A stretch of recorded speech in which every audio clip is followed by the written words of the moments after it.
rises. You want to identify potential new competitors. You want to improve your reaction time to the competitors' strategies and actions. You can actually analyze competitors without any kind of, you don't need to hire a private eye, you don't need to do any hacking or snooping. There's a tremendous number of very ethical and readily available sources for you to be able to know what your competitors are up to. First of all, you can do things like watch trade journals and industry journals. You can talk to their staff and or to their customers, suppliers. You may very well have some common suppliers. The delivery man on the truck that brings you the products that he also delivers to your competitor can be a great source of kind of how things are going, what the deliveries are looking like.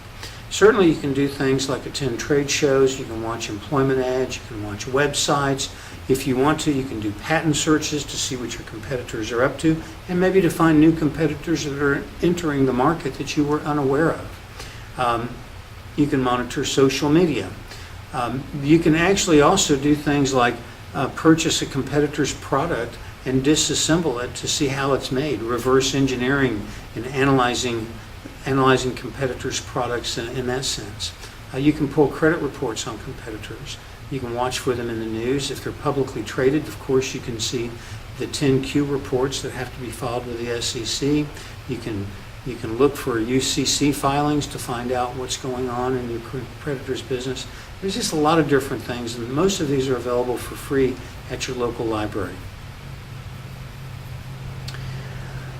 If you are regimented and organized, you can also take all of that information as well as others, and you can build a grid similar to this, and you can profile your company vis-a-vis 2 or 3 or 4 of your competitors on a spreadsheet and assign numerical values to the rankings that you and your competitors have. Now, you can do the ranking, you can look for public rankings, you can get a mystery shopper to go out and comparison shop, and there's a lot of different ways, but understanding how you stack up in these various metrics of things like customer retention, customer service, product quality, that sort of thing. Those are all things that you can do, and you can build a grid, and you can track the changes to these grids over time, quarterly or annually. Prepare this report, and then you'll have a trend analysis that you can also look at.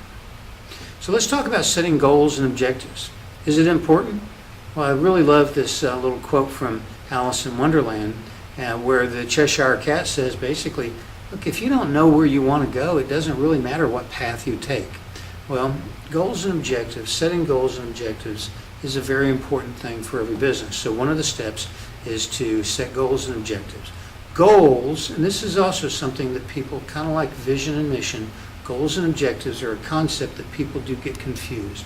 Goals are focused on long-range, general, and lofty, to some degree abstract. For example, if you and some friends are on the West Coast and you decide that you want to take a vacation and you want to go to Miami. So your goal is to go to Miami. That's the goal. But the objectives are not the same as the goal. The objectives are measurable steps towards the achievement of your goal.